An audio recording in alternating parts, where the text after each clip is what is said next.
이번 주는 사도행전 27장부터 로마서 16장까지 읽어주시면 됩니다.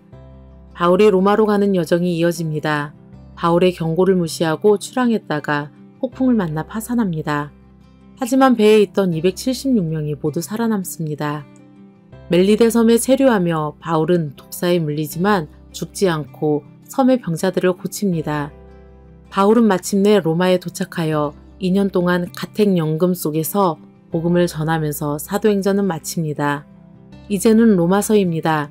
로마서는 바울이 고린도에서 로마 교회에 보낸 편지로 바울이 전하는 십자가의 복음을 기록하고 있습니다. 바울은 로마 교회 성도들에게 자신은 사도로 부름받은 예수 그리스도의 종이라고 소개합니다. 모든 이방인은 죄인이라 말합니다. 그리고 유대인 또한 죄인입니다.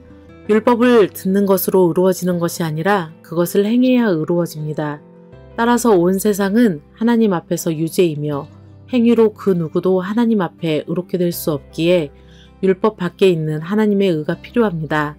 하나님이 인간에게 제시하신 화목제물이신 예수 그리스도를 믿을 때 의롭게 됩니다. 믿음으로 의롭게 된 아브라함과 다윗의 예를 들면서 행위가 없어도 하나님이 의를 인정하시는 사람은 복되며 이것이 하나님의 은혜라고 말합니다. 우리가 죄인 되었을 때 그리스도께서 우리를 위해 죽으심으로 우리가 하나님과 화평을 누릴 수 있게 되었습니다. 한 사람의 불순종으로 죄가 들어왔듯이 한 사람의 순종과 의로 전 인류가 칭의를 얻게 되었습니다. 은혜 아래 있는 자는 죄의 지배를 받지 않고 그리스도께서 죄에 대해 죽은 것처럼 그리스도인도 죄에 대해 죽은 자로 여기고 자기 몸을 하나님께 의의 도구로 드려야 한다고 말합니다. 율법을 지키는 의무는 마치 결혼의 의무와 같습니다.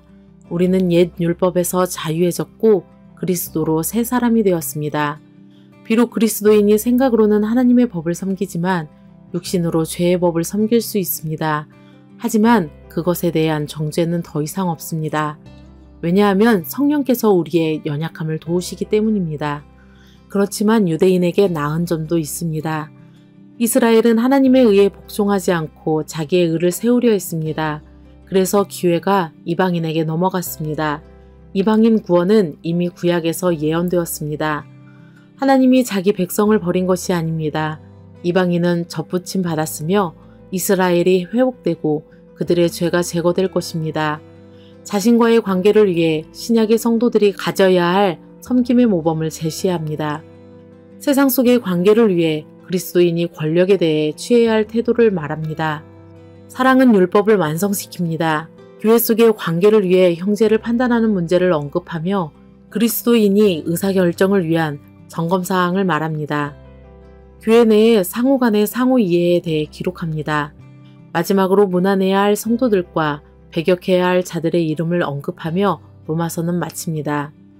바울이 로마 교회 성도들에게 전하려 했던 복음을 깊이 묵상하시는 시간이 되시기 바랍니다.